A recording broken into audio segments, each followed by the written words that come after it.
He looked me in the eye, sipped his coffee, and said it like he was talking about the weather. "We just don't have space for you anymore, Dad." No emotion, no hesitation, just a statement sterile as the walls in that over-decorated kitchen. I nodded, slowly, calmly, then stood, wiped my hands on the dish towel, and said, "Understood." Megan didn't even look up from her phone. Ryan turned away like the conversation was over. But it wasn't. What they didn't know was that I still owned 49% of the house. What they didn't know was that I'd been printing documents for 2 days. What they didn't know was that I wasn't planning to stay forever anyway. I packed in silence 2 shirts, an old flannel jacket, a toothbrush, and a red file folder. The one they'd never seen. The one with my name next to his on the deed. I didn't slam the door when I left. I didn't say goodbye. I ordered a cab to the extended stay on Eastfield Road and never looked back. Because Ryan might have kicked me out. But the house he lived in was standing on my name. And I was about to remind him of that. I moved in with them 10 months earlier after Ryan's startup failed and Megan was 5 months pregnant. They needed a bigger place. Said they wanted a fresh start. So I helped. $180,000. My late wife Helen's life insurance. I never blinked. I said, "This is your future." They said, "You'll always have a home with us." Yeah. That lasted until the nursery needed more space. They gave me the downstairs guest room. No closet, no shower, no complaints. I learned their Wi-Fi. I kept to myself. I fixed their leaky faucet. I took the dog out every night. I never asked for anything. Still, Megan started calling me extra baggage when she thought I wasn't listening. Ryan stopped saying thanks. Then came the padlock on the upstairs fridge. Then the modem moved, and my Netflix died. Then I overheard Megan whispering in the kitchen. "She won't leave unless she feels unwelcome. Make it uncomfortable. She'll go." I remember standing behind the wall, fingers curled around the molding, listening to my own son discuss eviction like a strategy. That night, I made his favorite meatloaf and roasted potatoes. He didn't come down. Megan said she already ate. I ate alone. The next morning, they hit me with it. "Time you looked for something more permanent," Megan said, arms folded. "We don't have space for you anymore," Dad Ryan added without looking up. That was the moment. That was when they thought they'd won, that I'd go quietly, that I'd disappear like a dented sofa they didn't want to deal with. But I wasn't gone. Not yet. I spent the night in the motel room staring at the ceiling. No TV, no news. Just the hum of the mini-fridge and the weight of my own silence. The next morning, I printed 5 copies of the deed. And that afternoon, my phone rang. Unknown number. "Mr. Elliot Carter," the voice said. "This is Greg from Midland Equity. You're listed as a co-owner on 742 Leighton Ridge Drive. Yes, your son Ryan took a $95,000 loan against the property. He's in breach. Foreclosure proceedings begin Friday, unless I didn't flinch. I just said, email me the paperwork." I sat there staring at the printed documents neatly arranged in front of me. The pen in my hand was the same blue one I once used to sign Ryan's first school permission slip. And now, it was me signing again. This time to confirm that the house would no longer be his. Greg from Midland Equity emailed the documents 10 minutes after our call. PDF attachments, standard foreclosure language. Nothing surprising except the date Ryan signed the loan. 7 months ago. Which meant he'd already mortgaged the house when he sat across from me that Sunday and said, "We're thinking of painting the baby's room pale yellow." It wasn't a baby's room. It was a backup plan, and I was never part of it. I read every line twice, then once more slower. Ryan had used both our names to secure the loan mine listed as a co-owner, but conveniently omitted from all conversations. He didn't think I'd check. He didn't think I'd matter. But here's the thing, I used to audit contracts for a living. My hands may tremble now when I button a shirt, but my brain still slices through numbers like a knife through warm fruit. I highlighted 4 clauses, printed 3 more copies, slipped them into manila folders, and labeled each one with initials RC, MC, DA, just in case I needed to involve the right people. Then I called Greg back. "I'm ready to release my claim," I said. He paused. "Are you sure?" "Yes," I said. "Let it fall." He was silent for a second, then professional again. "We'll proceed. Foreclosure begins Friday." That night I bought a bottle of store-brand whiskey, a notepad, and a sandwich from a gas station. I sat in the motel armchair, cheap upholstery, scratching the back of my neck, and wrote 5 names on the first page of the notepad. People who deserved to know the truth when the time came. No speeches, no drama, just evidence. At 7:08 a.m. the next morning, my phone buzzed. Ryan. I stared at the screen for a moment, then answered without speaking. "Dad," his voice cracked. "Did you cancel something with the house? We just got a weird letter from the lender." I didn't reply. I let the silence stretch. Then I ended the call. 2 hours later, a second text arrived. "There's a notice taped to the front door. Call me, please." I didn't. At 3:17 p.m., Megan finally chimed in. "Elliot, we're confused. Just tell us what's going on." Still nothing. They weren't confused. They were exposed.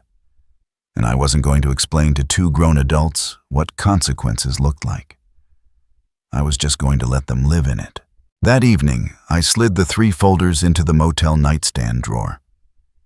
Then I opened the bottle of whiskey and poured myself a single shot, not for celebration, but for clarity.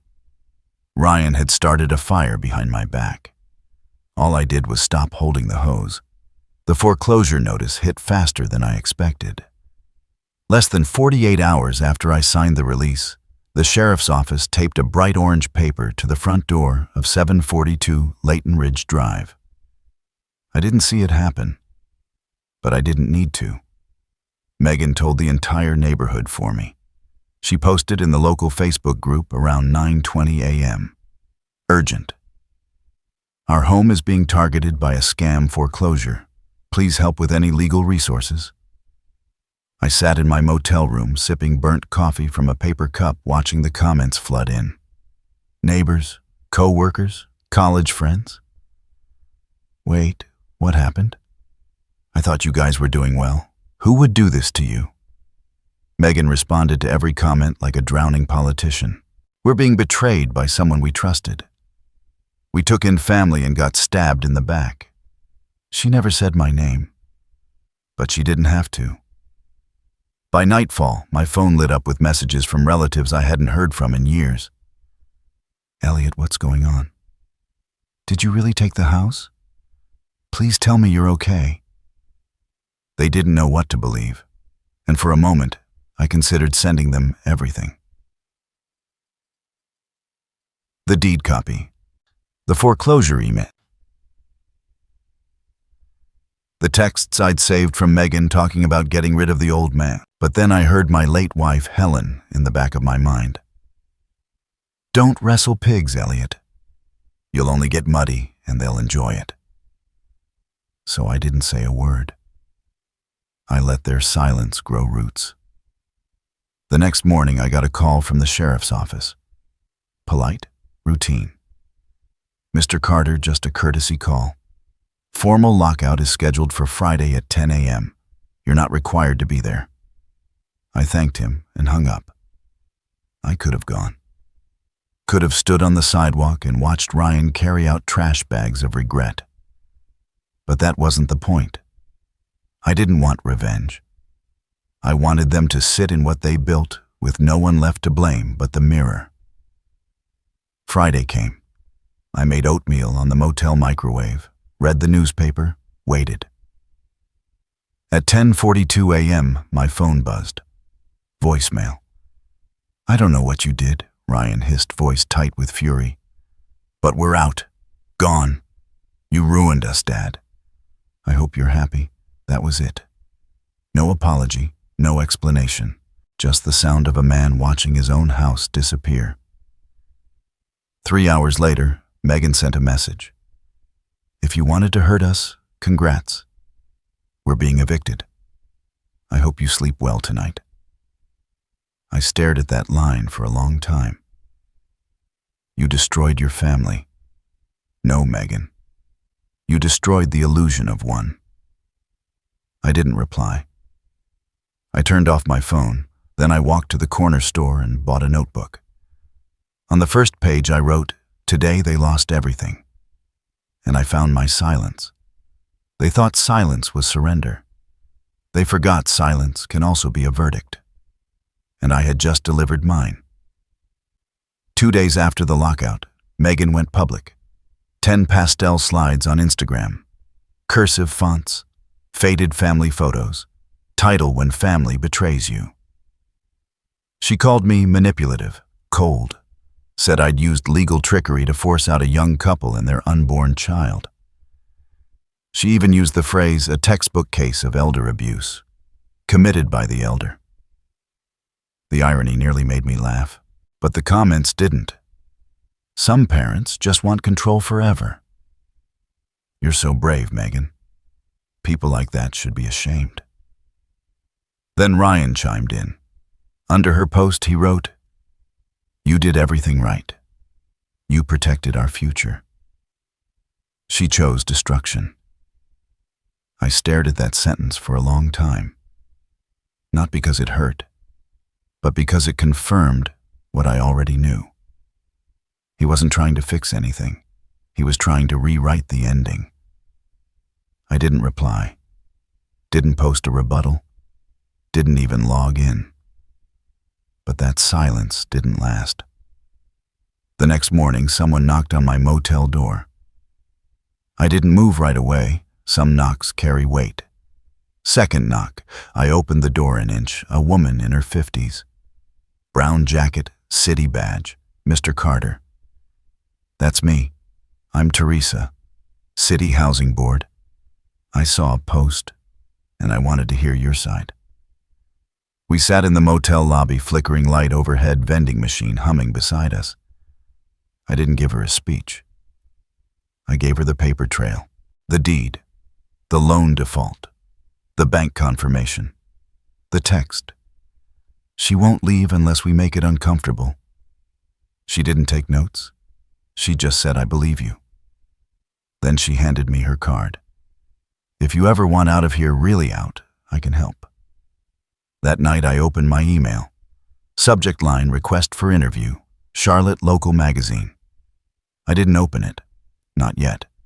I changed the subject line to "Hold on to this," then forwarded it to myself. Because now I had a folder, and inside it was everything they didn't want seen. They called me a villain. I didn't argue. I just put the facts on the table and waited for the silence to shift. And sure enough, it did. It started with flowers, white lilies, the kind Ryan used to bring home from the grocery store when he dented the car or flunked a test. They were outside my motel door in a glass vase. No note, no name. I didn't touch them. By morning, they were already wilting. The clerk asked if I wanted them thrown out. I said yes. The next day, Ryan showed up. No warning, just knocked around 2 p.m. "Dad, it's me. Can we talk?" I watched him through the peephole. Pale, eyes sunken, like he hadn't slept in days.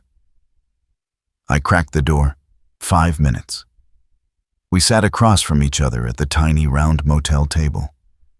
He didn't know which version of himself to be: angry, apologetic, wounded. Finally, he chose sad. "I messed up," he said. "I shouldn't have let Megan talk to you like that. I should have told you about the loan." I didn't answer, just watched.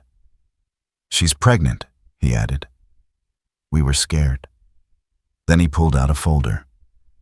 This is just a form, something small, to help us negotiate with the lender. I read it. Twice. It wasn't small. It was a limited power of attorney buried under legal fluff. Enough to let him access joint records, my retirement, my accounts. I set it down. Get out, I said. He blinked. Dad, out. He stood slowly. You're going to ruin your granddaughter's future. I met his eyes. No, Ryan. You already did. That night I moved to a new room, different floor, different hallway, blocked his number, changed my motel extension. Not because I was afraid, but because part of me still wanted to believe he meant it. And I couldn't afford to believe anymore. 3 days later, there was another knock. This time it was Megan. Messy hair, no makeup, eyes red, and in her arms an infant bundled in a pink blanket, a diaper bag on her shoulder like a peace offering. Elliot, she said softly, I'm not here to fight. We don't know what to do anymore. I opened the door halfway. She stepped inside like a stray dog, unsure if it would get kicked, sat on the edge of the bed, bouncing the baby. Her name's Emily, she whispered. She's yours too. I said nothing. We really screwed up. We're broke. Our phones are cut off. We failed a credit check on a rental. We've got nowhere to go. I watched her closely. Then I saw it. A brand new designer diaper bag. Logo still attached, Posh Baby. Retail $900. That's new, I said. She hesitated. A friend gave it to us. Too fast. I stood, walked to the window, saw a black SUV idling outside. Not a beater, not desperate. You didn't come here to talk, I said. You came to record something. She froze. I pointed at the side pocket of the bag. Your phone's been on this whole time. Her lips parted, then closed again. We just wanted proof, in case you tried to twist things. I stepped forward. Let me be clear, Megan. I'm not your storyline. I'm not your villain. And I'm sure as hell not your ATM. Get out of my room. Take the baby. And take your little production team with you. She stood slow and stiff, baby still sleeping. She's your granddaughter. No, I said. She's your child. Raise her better than you treat people. She walked out. SUV pulled away. I closed the door and stood still for a long time. Hands trembling not from fear, from adrenaline, because they'd come to bait me, and I hadn't given them a single line they could use. That night I filed for a temporary restraining order. Included everything: the text messages, the fake paperwork, the recording attempt, the designer bag. The clerk didn't even blink. You're not the first, she said, and you won't be the last. She was right. But I'd make damn sure I'd be the last one they tried to pull this on. The restraining order came 2 days later. Heavy envelope, court seal. Slid quietly under my motel door. I opened it slowly. Everything was there. The confirmation of Megan's attempted recording. Screenshots of Ryan's fake legal document. A copy of the designer diaper bag receipt I'd pulled from her abandoned Facebook Marketplace listing. I made 5 copies. 1 for the motel desk, 1 for the sheriff's office, 1 for Teresa at the housing board, 1 for myself. And the last I mailed it, unsigned, unaccompanied, to their last known address. Inside, I tucked a single sticky note. You wanted legal. You got it. That evening, I opened the email from Charlotte Local Magazine. No pitch, no request for money, just an upload folder. I dropped in the files one by one. The original deed, the $182,000 wire transfer receipt, foreclosure confirmation from Midland Equity, Megan's texts about pushing me out, and a photo of the $900 diaper bag still with tags. Then I typed 1 line in the message box. Since they want to talk, let's talk. The editor called me the next morning, voice sharp but kind. "We believe you," she said. "Would you be willing to go on record?" I said yes, on one condition. "Include this line at the top. This is not revenge. This is clarity." She agreed. The article ran Sunday, 3 pages. Title in bold, "When Help Becomes a Weapon, One Father's Account of Financial Betrayal." It didn't go viral. But it didn't need to. It landed exactly where it needed to be, Charlotte. The same city where Megan had sobbed in TikToks and Ryan had posted guilt-baiting photos of ice cream and childhood smiles. Now people were talking, not gossip. Discussion, housing rights, inheritance abuse, what adult entitlement really looks like. My name didn't appear as a villain, not even as a victim, just as a man, someone who had been erased and then quietly written himself back in. But that wasn't the moment I knew the tide had turned. No, that came the next Friday, when I saw my son sitting alone at a coffee shop staring into his cup, like it held the version of himself he wished I still believed in. I walked past him. He looked up, didn't wave, didn't speak. And in that moment, I saw what real distance looked like. That night, after walking past Ryan at the coffee shop without a word, I returned to the motel. The room was quiet, cool, steady. At 10:38 p.m., my phone buzzed. No caller ID, voicemail only. I listened. Ryan's voice low and exhausted. I read the article. "I won't contact you again. I'm sorry you felt like you had no choice. Not I'm sorry for what I did. Not I'm sorry I lied, stole, manipulated. Just sorry you felt." The kind of apology that says everything about them and nothing about you. I didn't reply. I archived the message and put the phone in the drawer. The next morning, the motel manager handed me a stack of forwarded mail. At the bottom, an envelope from a local real estate agency. A note clipped on top from Teresa. "You've been approved. Keys are waiting." Inside was a printout.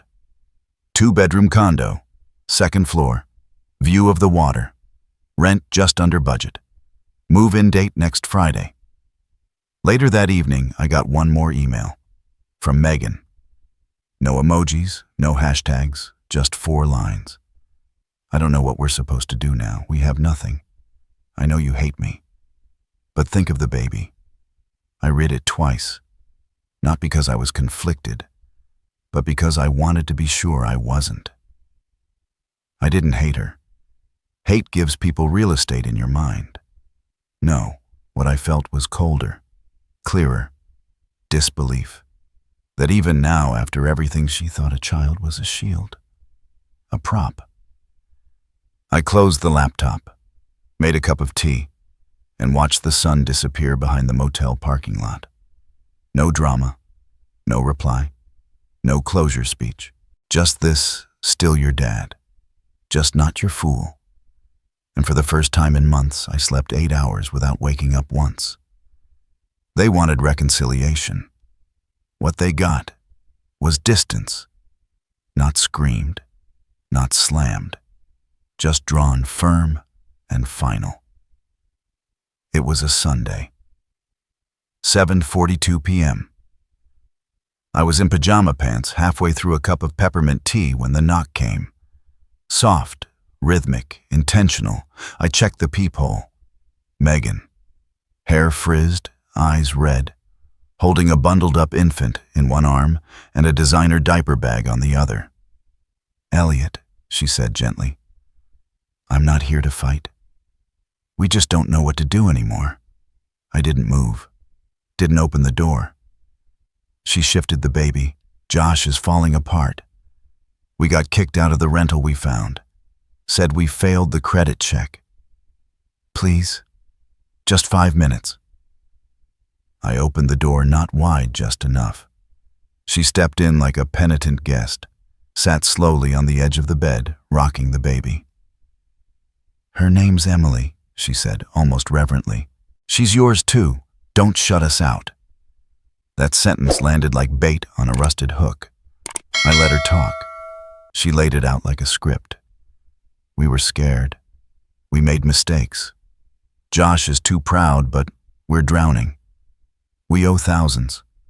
Phones are about to be shut off. This world is so cold, Elliot. I watched every blink, every twitch, every too perfect pause. And then I saw it. The brand tag was still on the diaper bag. Same posh baby logo, same price tag. Over $900. That's new, I said casually. She stiffened. Gift. From a friend. Too quick, too rehearsed. I walked to the window. A black SUV idled at the curb. Engine running. Tinted windows. No damage. Then I spotted it. Her phone. Half tucked in the side pocket of the bag. Camera app still open. Red dot flashing. I turned around. Where is it? She blinked. What? The phone. Or camera. Whatever you're using to record this.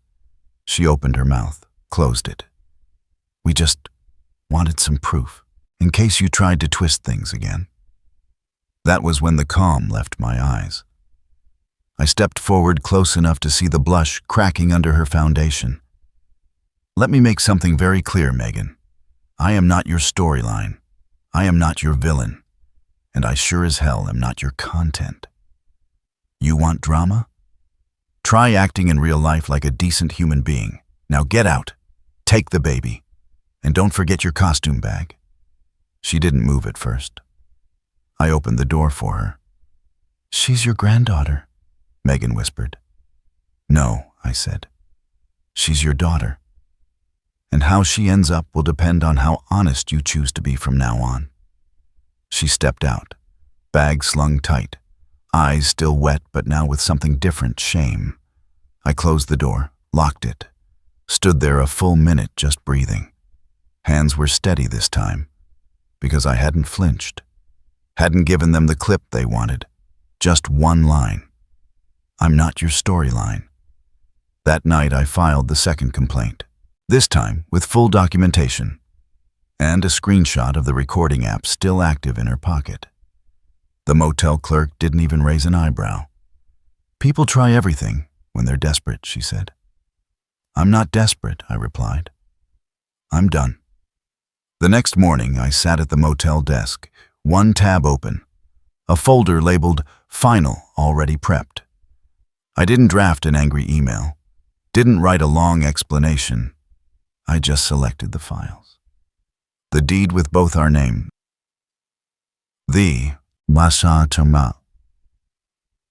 The transfer receipt for $180,000. Foreclosure confirmation from Midland Equity. The screenshot of Megan's text. Once he's gone, we can finally start the nursery. And a time-stamped image of her phone recording in my room. No commentary, just evidence. I sent it to my daughter Elaine, my cousin Matthew, Pastor Harrod, the family group thread my late wife had once started. Subject line, in case you were wondering. Then I closed the laptop. Didn't refresh. Didn't wait for replies. 5 minutes later, one response came in. From Elaine. So, she lied to all of us. That was it. No defense, no follow-ups, no excuses. Just silence. But not the cold kind. The kind that only shows up when the mask falls off too hard too fast and nobody wants to pick it up. That evening, I walked to the boardwalk. Bought myself a hot coffee. Watched the ocean behind the railing for a long time. My phone buzzed again. Ryan, please call me. 10 minutes later, I know things got bad. But you're still my dad. I didn't reply, not because I hated him, but because I finally understood some bridges don't burn in flames. They crumble piece by piece.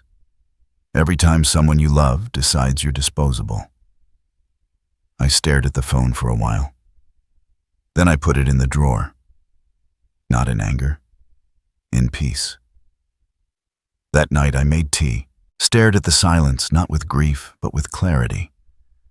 They weren't my family anymore. Just people I used to raise. It was supposed to be over. But men like Ryan don't let go when they lose control. They try one last time when they think desperation might buy them forgiveness. He showed up on a Thursday. This time, he didn't knock like a son. He knocked like a salesman. When I opened the door, he was dressed better than usual. Collared shirt, clean-shaven, hair combed back. But the eyes gave it away. They always do. "Dad," he said softly, "I just need 5 minutes." I didn't step aside. 5. That's it. We sat again at that same round table by the window, like bookends to a story no one wanted to write. It's not what you think he started. I'm not here to argue. I just need a favor. He slid a folder across the table. "If you sign this, the bank can pause the foreclosure penalties. It's just temporary authority to negotiate terms." I didn't touch the paper. "Let me guess," I said. "Limited power of attorney." He flinched. That's when I knew he hadn't changed. He hadn't come for peace. He'd come because he thought I still had a button he could push. "You still have time to do the right thing," he whispered. "For Emily." I looked at him, long and hard. "Doing the right thing," I said, "is exactly why I'm not signing that." Then I stood, walked to the motel drawer, pulled out the same red folder I packed the day they pushed me out. I placed it on the table and opened it. Inside, a notarized record of my share in the deed.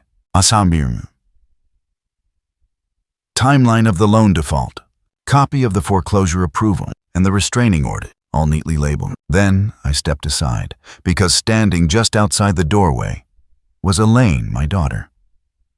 She'd arrived 10 minutes earlier. I hadn't told Ryan, but I told her. Elaine stepped into the room, saw the folder, saw the form he brought. She looked at me, then at her brother. "Is this true?" she asked. Ryan looked at her like a cornered animal, stammered. "It's not what it looks like. It looks like you tried to exploit Dad twice." "Elaine, you don't understand." "No," she said, voice low. "You don't." Ryan turned to me. "You brought her here." "No," I said. "I brought the truth." "You made your choices, Ryan. Now live with them." He stood, face pale, shoulders caved in. He looked smaller than I remembered. "You're cutting me out," he said. "No," I replied. "You did that yourself." Then I nodded toward the door and watched my only son walk out of my life. Not because I forced him, but because he finally saw that I wouldn't be manipulated anymore. Elaine stayed behind. She didn't say I'm sorry. She didn't offer hugs. She just sat down at the table, looked at the red folder, and whispered, "Thank you for not letting him twist this into something it's not." I nodded. Some people need a locked door more than a second chance. That night I packed my bags. Not because I was running, but because the last loose thread had finally snapped. The next morning I moved into the condo by the coast. No welcome banners, no new chapter speeches, just quiet. Sunlight through the curtains, kettle whistling on the stove, a steady hand placing a key on the counter. Ryan thought I'd sign. Instead, I closed the door. And this time, it won't open again.